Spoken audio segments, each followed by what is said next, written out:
Welcome back to the SC Halfback podcast. I'm your host, Matt Namofsky. Welcome to another pod. It's been a minute, but the season has started. Round zero, round one complete. And just sort of get on the podcast, had quite a few thoughts. Obviously, the socials have been going off, so you haven't been there already at the SC Halfback, X, Instagram, Facebook, getting all that content out there. But I just wanted to get in front of the mic here because, like I said, I want to give us a set of six here. Six things I want to take away from round zero, round one into round two to hopefully help you in your classic in your draft league. So let's get right into it. Let's get a bit of the screen share going. And yeah, because like I said, there's plenty to talk about from a Supercoach lens heading into round two. So let's start with the week that was. So for us personally at the SC Halfback, ranked 66,000, obviously out of 140, so we're in that top half there.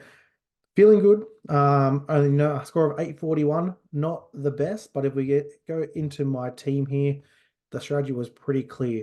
I wanted to get the guns. So I do have Harry Grant. I do have Cleary Hines. I do have Dylan Brown. I have Ponga and Drinkwater. So I have loaded up on 6 key guns. I've got 40K in the bank, obviously with all my trades. I do have one in mind I'm thinking about this week, but we'll get to that in a minute. So as you can see there, 6 guns. I've rounded out with a lot of mid-ranges, a lot of cheapies as well. Obviously, you can see there I've got Sam Hughes as my second front row forward, not terrific, but also not an emergency. So that's how we went there in the draft leagues. 1, 2, lost 1. So you got to take that, especially with such a dud week of scoring. The week that was, let's get into the players because this is where the fascinating story. I did post out the top 10, but here you go. Bryce Cartwright, 116. The Cardi Party back. A couple of guns in Latrell and Val Holmes right up there with 110 and 108. Zach Lomax at 108. Toro Sloan at 103. Zach Labe at 103. So, like I said on my post, it was very, very interesting to kind of see who is going to be the hot targets this week because I think the waivers will be immense in draft. I think in classic, as we've already seen, we'll go through in a little bit. There's already a little bit of conjecture about who the top trade outs are. Obviously, you can see here on the right-hand side of the screen. Terrell May is the man. Spencer Lanu and Jai Arrow. Lanu suspended for 8 weeks. Jai Arrow out for 4 potentially of the season. So I think Terrell May is a very easy swap. 430K had an outstanding round one. So that's big picture. Obviously, some of the guys that didn't score so well, if we look at the percentage of teams picked and sorted this way, you've obviously got your cheapie Nathan Strange. Then here's some guns. So Nathan Cleary, 36. You obviously had Roger Tuivasa-Sheck struggle to break that 50 with a 46. You've got Kalen Ponga who got a 50. You got Nico Hines who had a 26 from memory. Plenty of guys, even a guy like Sean Lane, very, very highly owned, only a 41. So plenty of guns. The scoring was down. Someone like for me paid up for that Harry Grant, only a 49, nearly the same as Danny Levi at near bargain basement. That was kind of the week that it was. You have someone like a 970,000 Nico Hines scoring 26, but you have a Jacob Gagai scoring 55 off a 204. So very, very interesting round one. But like I will say, and this rolls us into tackle number 2 here in this set of 6, don't panic. Let's get into it because if we go back into my team here, I think there's a lot of guys here that are just really jumping the gun, and as you'll see in a second, it's not needed. It's really not needed with how we're going to be constructing our teams. I'm hearing plenty of you picked your team for the last 6 months, don't jump to trade them. I think that's a little bit off center. I think, there's definitely some times where you can say, look, I've made a mistake here, and I'll talk about one of those potential ones in my team. But I think the certain caliber of player, you don't jump off. And I think very clear here, 1,100 trade outs of Kalen Ponga, which to me is just, you can't be doing that this early in the game because realistically, what KP is going to give you, you knew starting him, he was going to be the man. Now, traded out for Terrell May, Raymond Tyler Mariner when you saw he's on the bench now. Zach Labert, Josh Kerr on the bench, Tyrell Sloan, Joey Lussick. So plenty of guys there, obviously. Like we said, there's obviously you pick your team.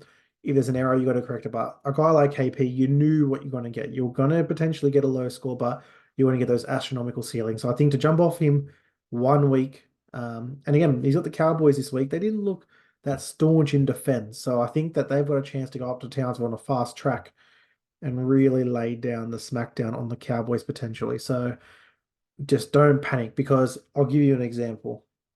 We're looking at some of these trades here. let's take the let's take the Tom Flegler one here. 47 trade outs to Tom Flegler. So you've obviously made a lot of money there. You've made nearly 400,000 saved in your bank. But what you're going to do now, you've just used a trade to get Flegler in and get Ponga out. But when Ponga starts killing it, you won't have enough money in the bank to go instantly potentially back into him. You may need to use two trades to tear apart your team and maybe even a boost. So I think for what it's going to cost you to get him out and then bring him back in, that's why I just loaded my team with those 6 guns. I said, these guys are season keepers. I don't care about break evens with these guys. Break evens are irrelevant with the superstars of Supercoach. I think we get a little bit tied into break evens. For a guy like a Ben Travojevic, you like the break even because he's going to make you some coin. But realistically, if Nathan Cleary, has a break even of 300, but he's got a really nice matchup, not going to really look at that. And I think Nico Hines is a great example. I posted on the socials. His break even could be astronomical. He could be a break even of 400, but his next 3 games is the Bulldogs, the Tigers, and the Raiders. So yeah, the break even might be a lot. He's going to lose a lot of cash, but he could go 180, 150, 160, and all of a sudden be making you cash again. So I think with the premier players, you got to just disregard break evens. I think especially if you're a new player, you can get tied into the break evens of your team and, not wanting to lose cash and get that cash injection. But there's a certain caliber of player you just need to not worry about. And I think, like I said, I've got those 6 guys there where I just said, I'm not going to use trades. Ponga, Brown, Cleary, Hines, and Grant are absolutely going to stay in my team. Drinkwater's one where potentially I may move him onto a Tom Travojevic level player if he's going to be fit and healthy all season. But I like what I saw from Drinkwater. They scored so many points. He had no tries, no assists. We always say Drinky needs to do a lot for his points. He got a 48 in a bad week of scoring. So to me, he's absolutely someone I'm not shy on. I wanted to start the season with Drinkwater. That first 10 weeks was really appealing to me. And again, he's at the price there. Even if he drops a bit of cash, you can still go sideways to a player at his caliber. So I'm not worried at all there. So do not panic. It's round one. By all means, I think round 1, 2, 3, and up to round 4, if you need to use a boost, a couple of trades to get your team right, no problem. But again, the star quality player, you're going to be burning more trades to bring him in later. So don't worry about that. Let's have a quick look at team list before we talk into a bit of round 2 because I found it fascinating some of the players here. So we'll quickly just run through and only really pick out the ones that we want to look at here. So in this Broncos side, Pia Cora being named is the good one. Mariner still keeping a spot on the wing, but Tallis Duncan at number 12. So I mentioned that Jai Arrow injury. Tallis Duncan becomes a very, very interesting player. We'll get to him in a little bit, but realistically, that's it. No Xavier Willison for the Broncos as well, so that'll be an interesting watch. For the Bulldogs, Connor Tracy on the wing for Josh Addo-Carr. Exactly the same forward pack. You still got Farm-Silly starting. You got Hughes off the bench.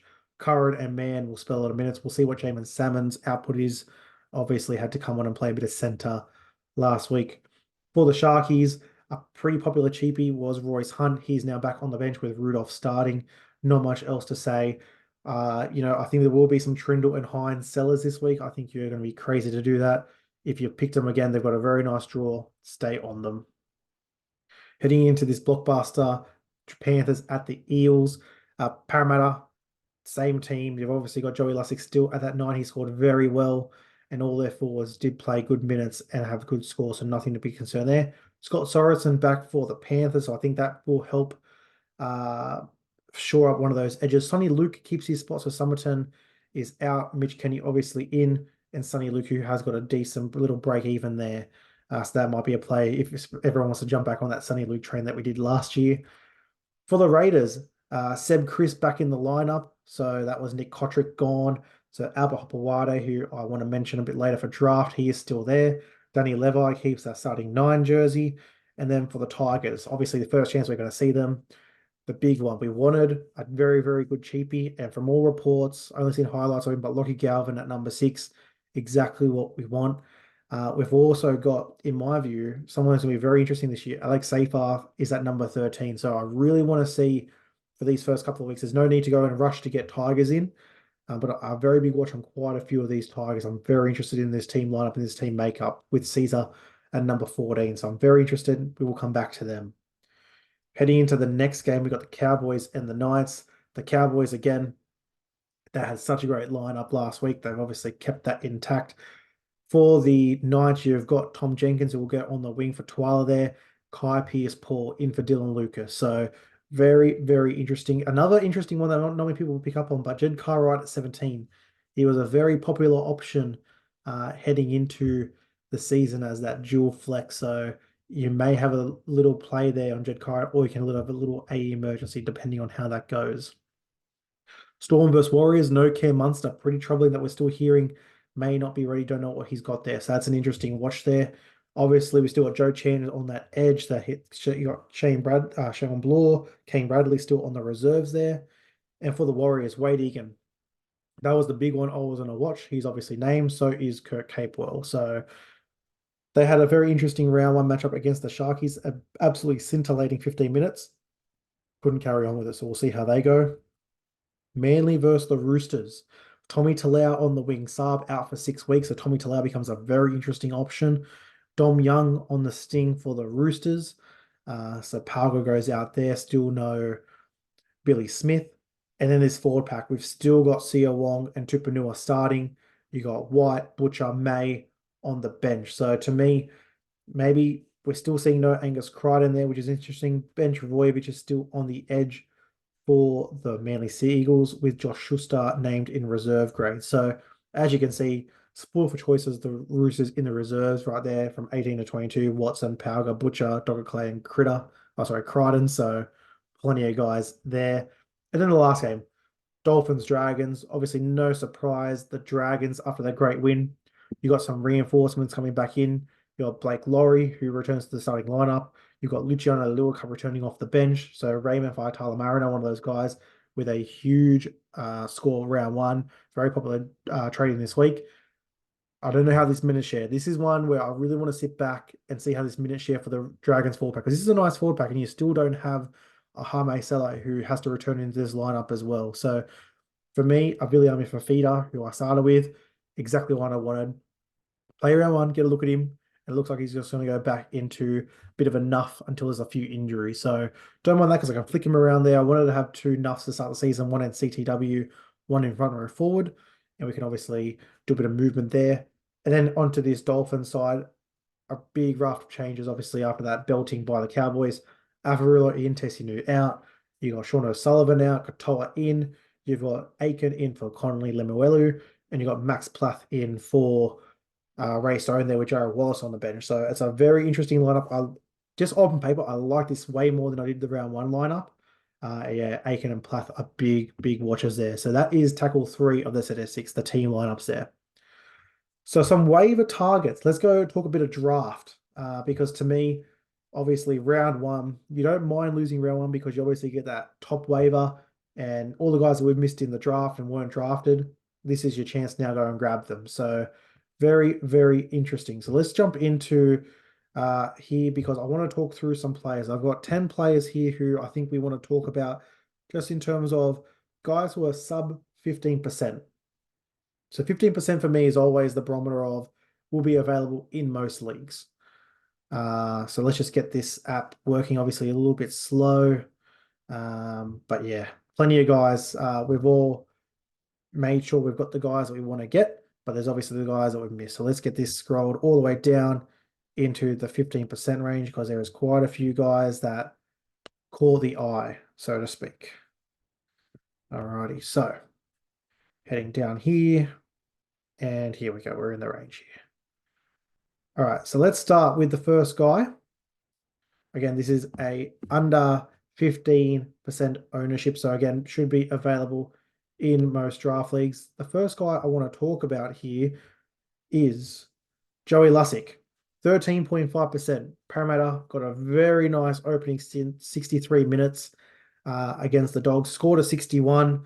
To me, just looked really good, and I think Brown Hands will be there for a little bit of the season, but I do envision him being way more involved there. So I do like seeing him there at that position. The next guy, Kai Pearce-Paul, 12.7%. I think he'll be on top of waivers in most leagues. To me, someone who you saw, he only played the 40 minutes last week, scored a 43, did it pretty comfortably. If you don't have him in draft or classic, he's going to be a very popular trade in this week. To me, in classic, probably just one more week I want to see it. Could definitely be a round 3 target, depending on. We haven't got much news about Dylan Lucas, to my understanding. So I just want to kind of see starting Pearce-Paul on that edge. Obviously, he's going to have Nanai or Lukey running at him, which will make it very, very interesting. Now, we will move into the sides probably because it's a little bit easier sometimes to scroll through. Let's go to my next guy here, Justin Olam. Now, Justin Olam is only in 8% of leagues. He's obviously not playing this week, but to me, I think he's someone that you'll want to get in pretty quickly because if the Tigers do perform well this year, he will be someone that we do want to try and keep a lot of tabs on there. Mentioned him before, Albert Hopewati. To me, he is someone who I just really want to get a gauge on because he had a really strong game last week. He's becoming more on his own in first grade. He's only in 5% of leagues. I just think that he will be sitting there, and even after waivers, he could clear and still be there on a free agent play. I think this Canberra team showed you that there will be points. I think, it could be a round 1 bit of a blip, but I'm, as a 4th CTW, pretty happy to start with Albert Hopewadi, matchup dependent, and see how he goes there. I think he could have a big season. The next guy, Max Plath of the Dolphins. Someone who really caught my eye in a 5'8" position that we're always trying to look for a bit of value here. He was only at about 5%, and for some reason, phone and thing, he's just not loading there. But yeah, I think he's at about 5% ownership, Max Plath, and he had a really good game to start the season off the bench there. Starting lock now, don't mind it at all. The next guy we're going to talk about, obviously, he is the guy on everyone's lips today, Lockie Galvin. 5'8", he's bottom dollar in Classic, and I think in draft, he's someone that I just want to go get. I'm gonna burn a waiver on him because if all the hype is about him, he could be legit this year. So if you're someone who's, halfway down your waiver pool, I think you could get Lockie Galvin. If you have questions at 5'8", me personally, in my main draft league, I've got 3 5'8s, and somehow none scored over 30. I have Cody Nikarima, I have Jerome Luai, and I have Braden Trindle. I wanted to kind of stockpile them and save them and trade them. Probably going to get a 4th one here and look at Galvin if I can get him. I just think he's going to have immense value early in the season, especially if they have a good 1 or 2 weeks. You could pretty much trade him to a lot of players who need guys. Tallis Duncan. I think he will be number 1 on the waiver list this week for a lot of players. Goes onto that South Sydney edge. To me, 4% of ownership, 4% of league ownership, he could be immense. 321K in Classic. To me, he's my potential trading. We'll talk about that in a second. But yeah, to me, at 4%, you just got to get him in at those areas. Another 2RF who I think is going to have a chance to clear waivers and be a free agent, Kurt Mann. I was at that game, and the 2 things I thought was, wow, Kurt Mann is huge, and 2, wow, he got through a lot of work. He obviously scored a 50 in round 1 off the bench. He's in 2% of teams. I think as a 3rd 2RF, if you are struggling to fill that position, you can do a lot worse than Kurt Mann. I think he's going to have a lot of value, and that's what I love about this waiver wire for week 1. Plenty of 2RFs. If you went light in your draft, you can go and maybe correct that to start the season here. Alex Seyfarth. He's in 1% of teams. He's the starting lock. He looked very good in the trials. I think he has a chance to really perform well. I think Benji Marshall has taken a liking to him. So pretty excited. I think, again, something we probably don't need to burn a waiver on. He could be a free agent. I think a very definite watching in Classic to see what his minutes and point distribution is. Few more here. Tommy Talau, obviously going onto the Sting for the Manly Sea Eagles. 1% of teams again. He's got 6 weeks here. If he can hold down this spot for 6 weeks, he could be very, very interesting. So to me, someone I'm definitely keeping an eye on. just to see what he can do. Because if he can come in and be that 45-point CTW as a fourth option or just a waiver dependent, it could be very good. So we'll leave it there for the waiver wires and the guys very low ownership in the game right now. Classic trades. So again, let's go back into our classic team. What are we thinking for this week? Me personally, only really thinking about the one. There's a few things I've got my eye on. Obviously, I'm not really happy with my front row right now. Very happy with Terrell May as my starting number one. Very happy with William Fifita as my four, as my nuff and my jewel. Sam Hughes, Paisafal Masilia. I would really like it if Sam Hughes was my third and I had a better number two. Obviously, that's not the case. I want to give them one more week this week. Farmasili had, I think, a 15-minute stint and then a 10-minute stint from memory, something like that. Round one, obviously, I want to get those numbers up. So, going to give him one more week there. Then I'm going to reassess. If a Henry for Panthers has a good week, if another cheapie comes in and does a bit of a job, we could potentially trade Farmasili before he becomes a bit of a problem for us. But for right now, I'm okay there. I'll come back to my 2RF. Again, my halves, I'm happy about 5'8". I've got Brown and Strange. I think Strange will definitely be my team. I've got to drop him in my CTW if I want to bring a Lockie Galvin in. I've got someone like a Jamin Salmon in my CTW that if I want to downgrade, I can move Strange down in the CTW, bank about 100K in that Jamin Salmon transaction. And the one I'm just monitoring right now, I'm nowhere near comfortable pulling the trigger, but I want to see the Warriors use RTS one more week because I could, depending on Zach Labor's performance this week, I could go check down to Labor, bank that cash. I think it'd be about 80K. Obviously, get those nice break-even scores. Look, RTS did not much in that first game, scored a 46 basically all in base and power. So by no means it was a bad performance, but I'm just highlighting it because I would potentially like to get into the Zach Laybutt sweepstakes. I could also go Jamin Salmon at that 317. And the one trade I'm thinking about doing this week to facilitate that, if we go back to my 2RF.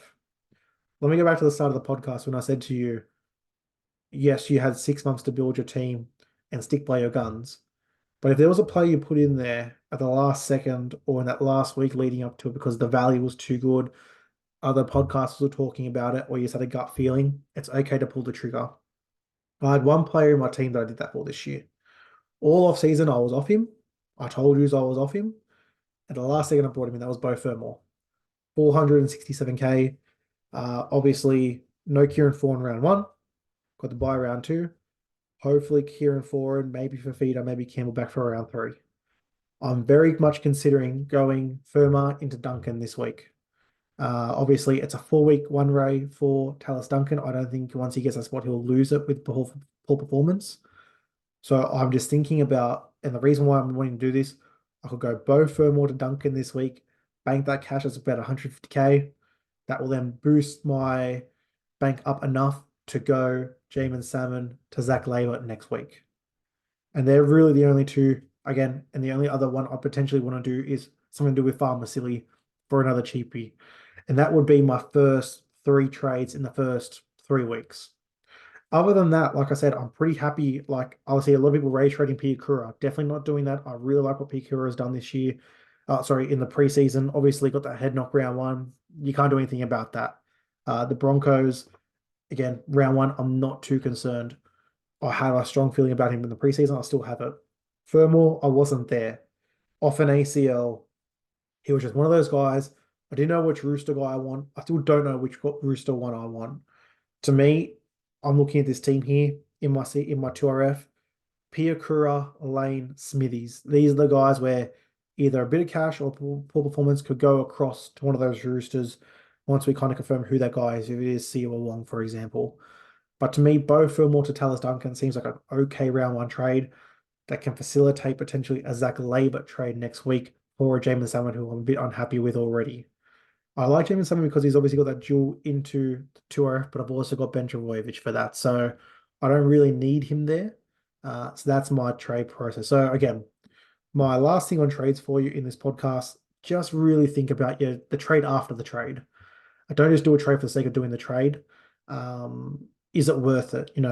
For example, I could go check down to Labour, but really Sheck's doing nothing wrong for me. And you kind of want those CTWs where when they do bugger all and attack, they can still get you that 40 and get you a good score in your CTW. Someone played 80 minutes, yes, a little bit out of position in the centres, but just wasn't really doing it for me where I wanted him to do it. So I was happy to kind of move him on there and start again. So yeah, right now, one trade tentatively locked in. Bo Fermor down to Taylor Duncan with a potential view of upgrading Jamin Salmon into Zach Laybert next week, depending on performance. That could also potentially give me a Roger Tuivasa-Sheck to a Zach Lomax if that trade looks appealing as well. So look, there's plenty of options, but right now, like I said, I've got the 40K in my bank. That Fermor down to Duncan can free up quite a bit of cash to then let my next move be whatever I really want it to be. Because I've already got my star hooker, my star 5'8", my two gun halfbacks, my two gun fullbacks. I really don't need to do much there to get that done. A very interesting conversation will be if Api Coruscant comes down the next 2 weeks and absolutely kills and scores 80 and 80. We potentially have a Harry Grant discussion. But right now, I'm not too concerned because I kind of came into the season going, those 5 guys minus Drinkwater are season keepers. I'm pretty happy to hold them all year. I don't have to look at trades. I don't have to try and break my team to get those guys in. I started with them, and now I can just work around my mid-ranges and cheapies to round out my team because no matter what, they will take out round one. Round one, it happened. Let's get over it. From now on, I can see each week 3 of my 6, if you count Drinkwater, guns going large. And if I've got them in my team before everyone else, I'll be happy with that. Let's get to the 6th tackle, the last tackle here, round 2 thoughts. So again, I kind of just summarized it there. I'm kind of putting the red marker through round 1. It happened, there were some bad scores. I'm going to move on and not hold any grudges there. I'm going to cut back my gut with the guys I really, really wanted to. And again, I'm going to cut my losses early on a guy like Burford. I'm not sure whether Titans have it. If they do, I'm not going to be too concerned. I don't think it's going to burn me too much if I trade out Burford for Talis Duncan. I can't see more than 20-point average difference in the averages where he's going to hurt me. He's not a captain option. I don't think he's going to be a noted 20-season try scorer. So to me, it's an okay one to move on. Same with Jamin Salmon, a farmer silly. So round 2 thoughts. I think there's some really fascinating games this week. I think some of the teams that are versing each other have the ability to have high scoring games, i.e., that Knights Cowboys game. I think it's going to be a very high scoring game. I even think the Storm Warriors game, I think, can open up and have a bit of a run there as well. So I'm very excited about this round of footy tipping. I'm for this round of Supercoach. I think there's a lot of value in the tipping. I think in Supercoach, there are some nice captain plays. I think obviously Nico Hines against the Dogs stands out. I think Cleary against Parramatta is a sneaky one. I think, yes, Parramatta have the wood over the Panthers recently. I really like this matchup for Nathan Cleary. If Moses is, he said he's ready to go, but that could change. And he could obviously still have that groin injury. If he's hasn't got that kicking game that has always helped us against Penrith, that could be an interesting one as well. KP or Drinkwater against each other, I think is great matchups. And sneakily, I really do think that Harry Grant matchup. I just think that once those Warrior forwards starters come off the field, Harry Grant can have a little bit of fun around that ruck there. So I'm pretty happy with all my gun matchups this week. Obviously, Dylan Brown's a bit of a toughie, but he'll base his way to a 50 hopefully and get that done. But yeah, round 2 in draft. I haven't really looked through my teams and the competition to see if I can go and pull some trades out. A lot of the guys listen to this anyway. Hello, boys. So they'll already kind of know who I want to target here and who my waivers are. But yeah, I think in Classic, I'm going to hold firm. I've got that 3-step plan. I'm always going to try and keep my trades 3 rounds in advance. And obviously in draft, just take a week by week, try and bank these wins early while players aren't scoring well, while the defense is down. If I can start the season 3-1 in the home league, we're on for a roll there. So that is the round 1, round 2 preview. Again, just want to get behind the mic, had a lot of thoughts. Again, get to the socials at the SC Halfback. Been doing a lot of work there in terms of trying to give you guys content every day. We're going to have a waiver wire. Everything I've spoken in this podcast we'll have in post. And obviously we'll have the predicted over-unders for each game, some thoughts coming out of each game, and obviously some player spotlight thoughts. If I have a thought about a player, I'm just going to put up a post. maybe just get a little bit of thought going, and you can write the name down in your book and go, yep, I want to target this guy in a couple of weeks. Or, oh, I don't have that guy. Let me look at his run. It's interesting. So that's why I do the socials, just to kind of get my thoughts out there. It helps me as a super coach to kind of just work out where I'm going to go and have a bit of a, I can look back and go, that's what I thought 2 weeks ago. I still feel strongly about that. And I think that Both from Warren's a great example. If you look at all my content in the off season, I was like, not sure, not sure. Got him in that, round 5, round 7 mark in Classic. Never really sniffed him in my team. And then the last second, I'm like, you know what? I just want to put someone in there at that price, and we can go down if we need to. Always hoping a guy like Taylor Duncan would come in, and he's obviously here now. So that's probably the one move I'll do. But again, on the socials at the SC Halfback, you will see all of my movements before the start of the week. I post my locked out team. And again, if I have any thought process during the round, I'll be posting it on there. So get to the socials. You guys have been great. I've been getting quite a few new follows and interactions. I've been liking if you go to my Instagram, I normally just do every couple of days a bit of a video, a bit of a live, just to kind of get some thoughts out or ask a couple of questions.